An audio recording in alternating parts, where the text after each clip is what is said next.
নিখিল, ওই দেখো, একটু দাঁড়া না, আমার কথাটা শোন। মা যা বলার তাড়াতাড়ি বলো। তাড়াতাড়ি? সব ব্যাপারে তাড়াহুড়ো করাটাও বুদ্ধিমানের কাজ নয়। শোন, দেখ, এখন যদি বলি রাধাদের বাড়ি যাস না, শুনবি না, আমি জানি শুনবি না। তোর বাবাকে সঙ্গে নিয়ে যেতে বলছি, সেটাও শুনছিস না কেন? দেখো মা, বাবা রেস্ট নিচ্ছে, এইসবে ইনভলভ না করাই ভালো। কি না করাই ভালো? হ্যাঁ, উফ, তোর বাবার বুদ্ধি অনেক বেশি রে, অনেক ঠান্ডা মাথায় কথা বলতে পারবে। তুই এত রাগী, আবার কি রেগে মেগে কি বলবি? রাধা তো বাবা, ওকে তো বিশ্বাস নেই। মা এইসবের জন্যই বলছি বাবাকে এসবে ইনভলভ করো না। বাই চান্স যদি রাধা বাবাকে কিছু বলে দেয়, তখন আমি আরো নিজেকে কন্ট্রোল করতে পারবো না। ও বাবা, সেও তো আরেক কথা। তাহলে তোর বড়দা ভাইকে নিয়ে যা, অরুণকে নিয়ে যা, শ্যামাকে নিয়ে যা, নিদেন পক্ষে একা যাস না বাবা। বড়দা ভাইকে এইসব। এই তো আমি রেডি আছি, আমি তোর সাথে যাব। তুই নয়, আমি রাধার সাথে কথা বলবো, যেভাবেই হোক আমি রাধাকে রাজি করাবই।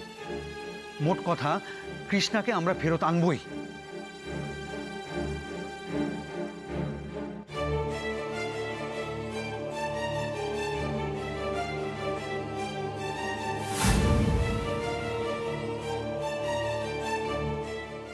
আরে শ্যামা কোথায়? শ্যামাকে দেখতে পাচ্ছি না। আমি এখানে বড়দাদা।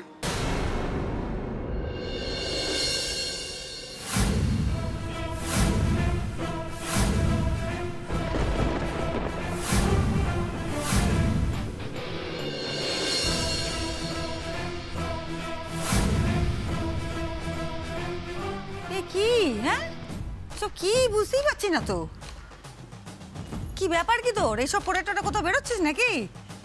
ও নিখিল, এসব কি? এমনি আমার ভয়ে বুক ধড়পড় করছে। এরকম অদ্ভুত সেজেছিস কেন?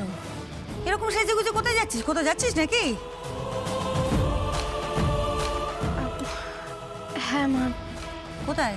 ও বড় বৌদি, ছোট বৌদিকে কি মানিয়েছে না বলো? একদম হেভি লাগছে। তুই চুপ করবি? হ্যাঁ, এখানে কি ফ্যাশন শো হচ্ছে নাকি? দেখছি বিপদের মধ্যে রয়েছি, দারুণ মানিয়েছে। কিরে চুপ করে রইলি কেন? কোথায় যাচ্ছিস বল, এরকম অদ্ভুত সেজে? কোথায়? মা, আমরা রাধা দিদিদের বাড়ি যাচ্ছি।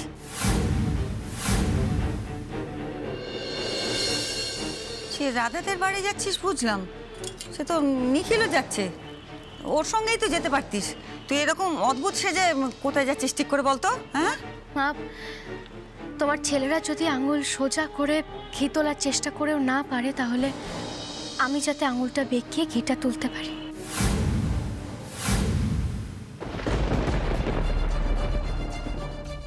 এই হেয়ালি করবি না, ঠিক করে বল, পরিষ্কার করে বল তো, কি মতলব তোর? হ্যাঁ, কেন যাচ্ছিস এরকম পোশাকে? মা, ছোট কর্তা আর বড়দাদা সামনে দরজা দিয়ে ঢুকবে, আর আমি পাঁচিল টপকে পেছন দিয়ে ঢুকবো।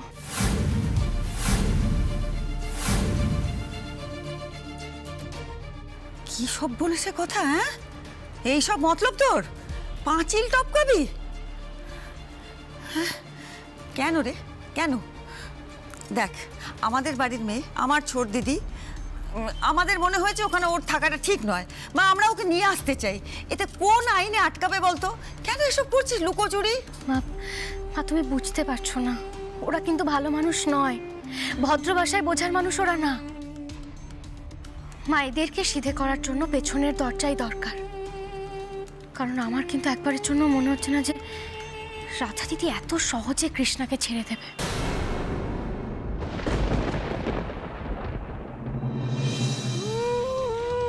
দিদি ভাই, দিদি ভাই, মা, দিদি ভাই, কি দেখলে তো? দিদি ভাই, মা তুমি, দিদি ভাই ওঠো, দিদি ভাই ওঠো, দিদি ভাই ওঠো। দিদু দিদু, কি কাণ্ড! শোন বাবা, মা, দেখো দেখো দেখো, দোলো দিদি ভাই, দোলো, সাবধানে বাবা।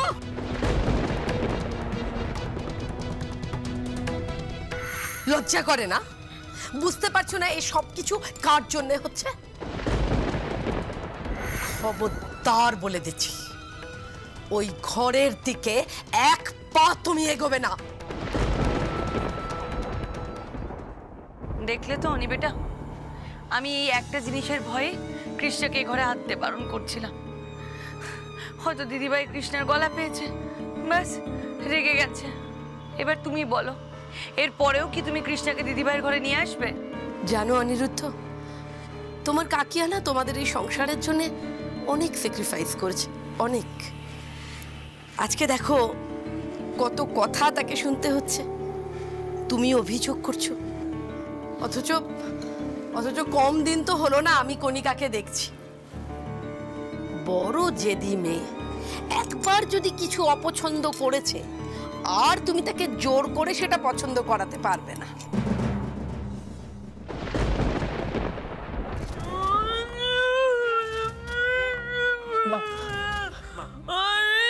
দেখো তো কেমন করছে, দেখো।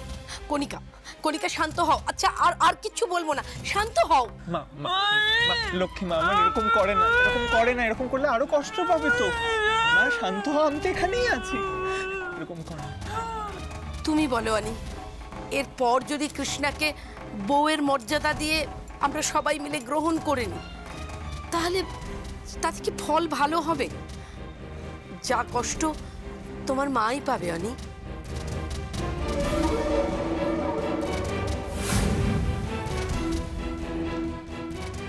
আর আর একটা বাইরের মেয়ের জন্যে যদি আমাদের কণিকার ভালো মন্দ কিছু হয়ে যায়, আমরা আমরা খুব কষ্ট পাবো আনি, খুব কষ্ট পাবো।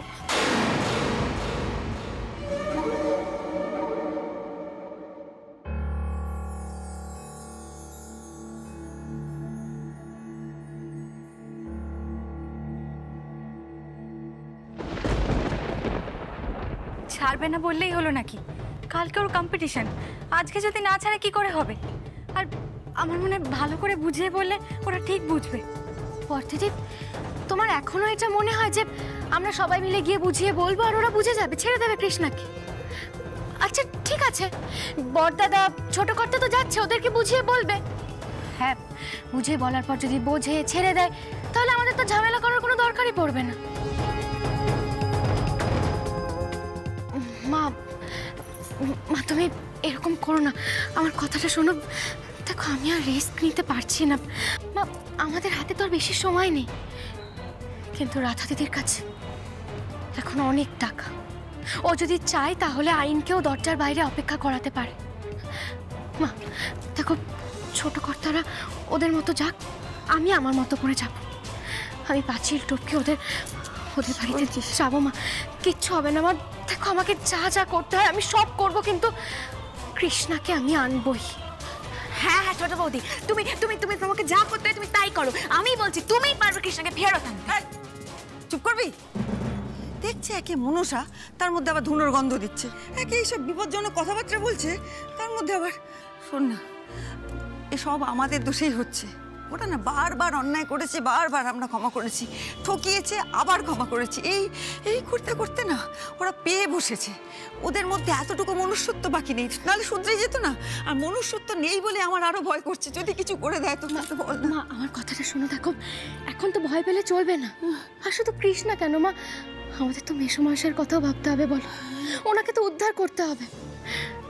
আসলে মা, যখন থেকে আমি কৃষ্ণার কাছে এই কথাটা শুনেছি যে ও মেসোমশাইয়ের আওয়াজ পেয়েছে, তখন থেকে শুধু একটা কথাই আমার মনে আসছে যে রাধা দিদিরা মেসোমশাইয়ের কি অবস্থা করেছে বলো তো।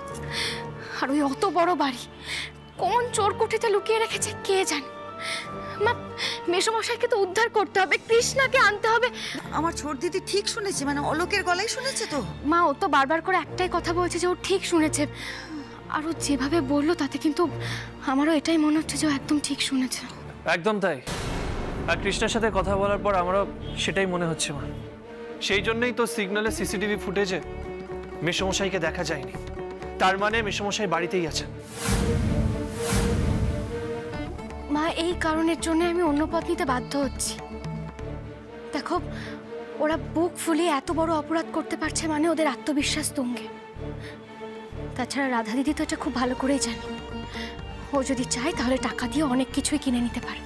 তার থেকেও বড় কথা, কৃষ্ণা কিন্তু একবারের জন্য ওর বাড়ি থেকে চলে আসার কথা বলেন, বরং রাধা দিদির এক কথায় ওর নিজের ফোন দিয়ে দিয়েছে। তাই রাধা দিদি একবারের জন্য এটা ভাববে না যে আমরা কোনো রকম কোনো প্ল্যানিং করতে পারি। দেখো মা, ছোট কর্তারা যখন রাধা দিদিদের সঙ্গে কথা বলবে তখন ওরা কথা বলতে ব্যস্ত থাকবে, আর সেই ফাঁকেই আমি পাঁচিল টুপকে পেছন দিয়ে ঢুকে পড়ব। দেখো যদি ভালো কথায় ওরা কৃষ্ণাকে ছেড়ে দিতে রাজি হয় তো তাহলে ভালোই, নইলে আমি ওই বাড়িতেই লুকিয়ে বসে থাকবো। রাত্রিবেলায় সুযোগ পেলে আমি কৃষ্ণাকে নিয়ে বেরিয়ে পড়বো।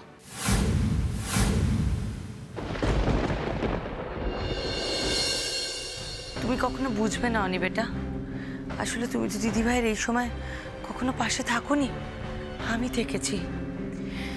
এরকম একজন মানুষকে প্রতিদিন বাঁচিয়ে রাখার জন্য কত লড়াই করতে হয় বলো তো। আর কৃষ্ণা তো আরোই বুঝবে না।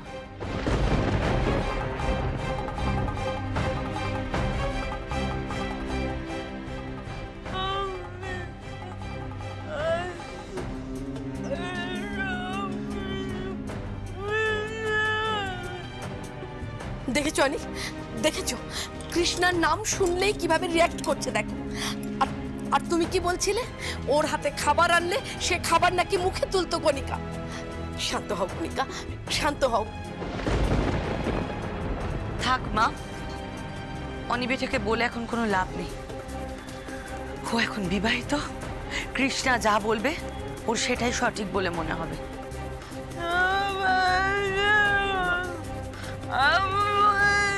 দিদিভাই, আমি কথা দিচ্ছি, আমি বেঁচে থাকতে কোনোদিনও কৃষ্ণা আর অনিরুদ্ধ এক ঘরে থাকবে না, যতই ওরা স্বামী স্ত্রী হোক। দিদিভাই এরকম করে না দিদিভাই, একটু শান্ত হও না দিদিভাই। দিদিভাই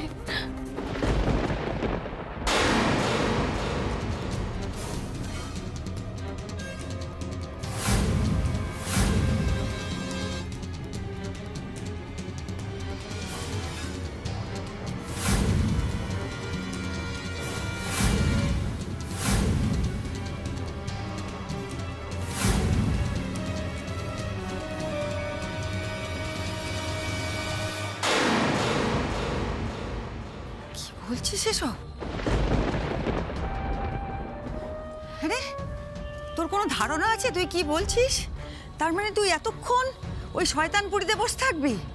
ওরে তোরা নিজেরাই বলছিস নাকি অলোককে ওখানে আটকে রেখেছে কোন চোর কুঠুরিতে, আর তোকে হাতে পেলে ওরা ছেড়ে দেবে? কি যে করবে তোর সঙ্গে তোর কোনো ধারণা নেই।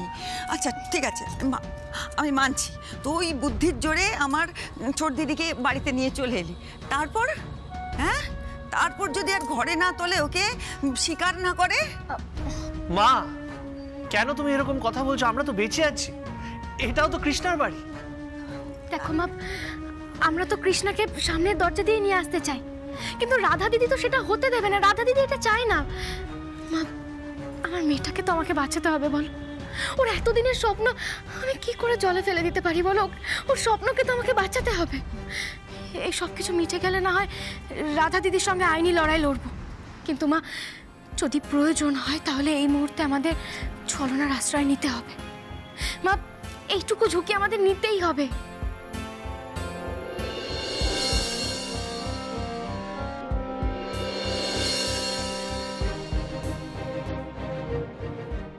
যতই বুদ্ধির কথা বলিস, কিন্তু বিয়েটা তো বিয়েই, সেটা তো নিষ্ঠা ভরেই হয়েছে। মা দেখো, কৃষ্ণার বর মানে অনিরুদ্ধকে নিয়ে আমার কোনো সমস্যা নেই। আর আমি এটাও জানি, যেদিন অনিরুদ্ধ রাধার আসল রূপ দেখবে, নিজের ভুল নিজেই বুঝতে পারবে। আর আই এম শিওর মা, এই সবের জন্য অনিরুদ্ধ আর কৃষ্ণার মধ্যে কোনো অসুবিধা হবে না। কিন্তু মা, রাধাকে যদি শাস্তি দিতে হয়, আমাদের উল্টো পথ নিতেই হবে। যেমন কুকুর তেমন মুগুর।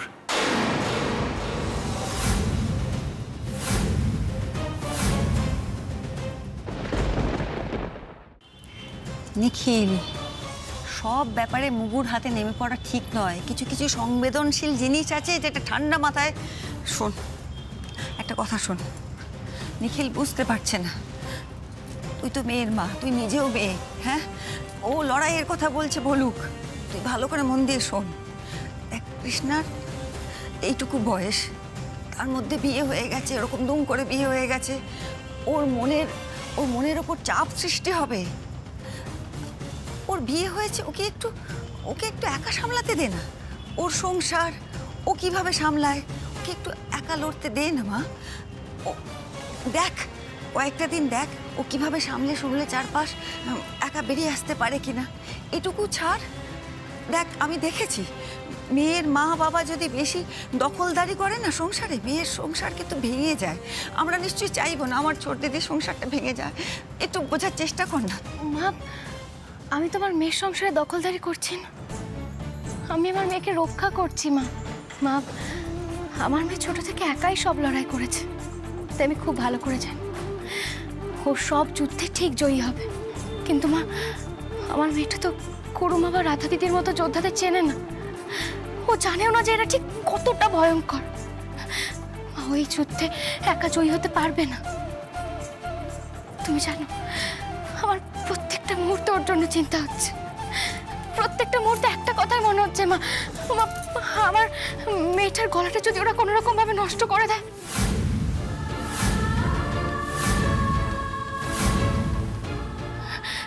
না মা, আমি আমার মেয়ের কিচ্ছু হতে দেব না, ওর ক্ষতি হতে দেব না। মা, তুমি শুধু আমাদেরকে আশীর্বাদ করো, আমরা যেন জয়ী হয়ে ফিরতে পারি। আমার আশীর্বাদ সব সময় তোদের মাথার ওপর থাকে। আর আমি জানি তুই এর আগেও যতবার গেছিস ততবার জয়ী হয়েই ফিরেছিস। আমার এটুকু ভরসা আছে যে এবারেও তুই জয়ী হয়েই ফিরবি। শুধু একটা কথা মা, একটা কথা মাথায় রাখিস, ওইটুকুনি মেয়ে আমার ছোট দিদির, তার জীবনটা যেন নষ্ট না হয়ে যায়। সবে মাত্র বিয়ে হয়েছে তো, আর একটা মেয়ের কাছে তার বিয়ের মূল্য অনেকখানি।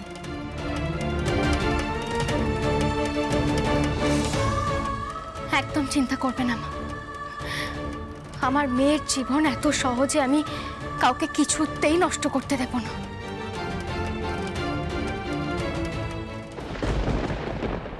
দেখ রাধা, কণিকার তো খারাপ লাগবেই, এমন ফুটফুটে ছেলে ওর, কে একটা ধরে বেঁধে এমন একটা মেয়ের সঙ্গে বিয়ে দিয়ে দিল। হ্যাঁ রে রাধা, মায়ের মন পুড়বে না বলতো? চিন্তা করো না দিদিভাই, আমি কখনো ঘি আর আগুনকে একসাথে রাখবো না। আমি অনিরুদ্ধকে শিলিগুড়ি পাঠিয়ে দেবো।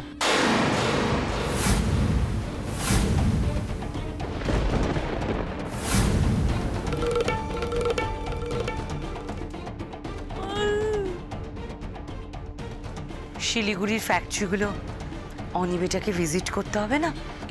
আমার দাদা ভাইয়ের কত স্বপ্নের ছিল শিলিগুড়ির কাঠগুদামগুলো।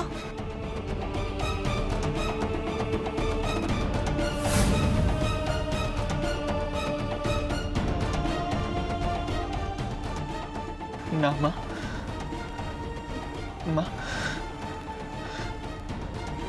তুমি কষ্ট পাও সেটা আমি কখনো চাই বলো?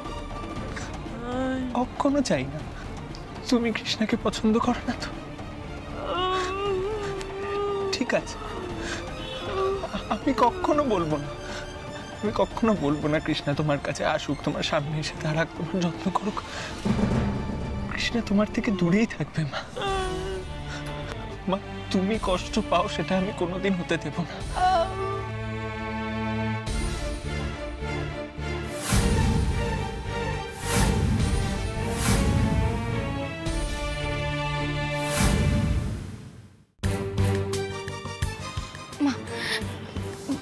মা, এবার আমরা আসি।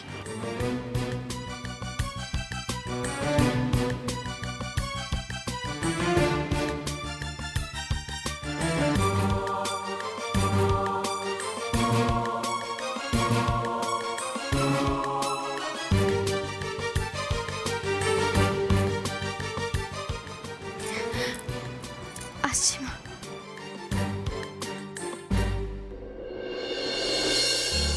আসছি বড়দিদি। সাবধানে, সাবধানে।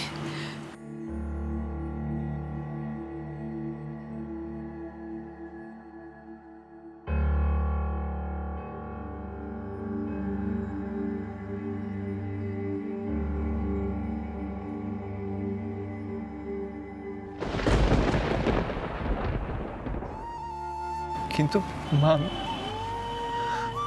আমি তোমাকে এটুকু বলতে পারি, কৃষ্ণার সাথে যেভাবে আমার বিয়েটা হয়েছে সেটা হয়তো দুর্ঘটনা, অ্যাক্সিডেন্টলি আমাদের বিয়েটা হয়েছে, কিন্তু আমি ওকে সত্যিই ভালোবেসেছিলাম মা। আমি ওকে বিয়ে করতে চেয়েছিলাম।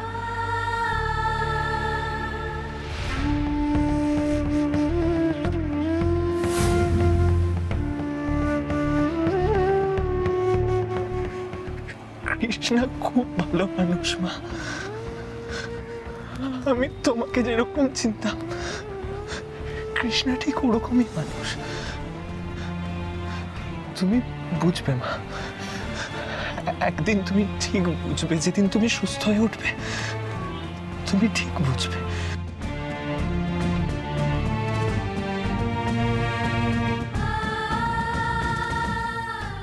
অনি বেটা, তুমি তাড়াতাড়ি ওই ঘরে যাও, গিয়ে তোমার ব্যাগ ট্যাগ যা কিছু আছে প্যাক করে নাও। কাল অনেক ভোরে বেরোনোর আছে, শিলিগুড়ির উদ্দেশ্যে রওনা দিতে হবে।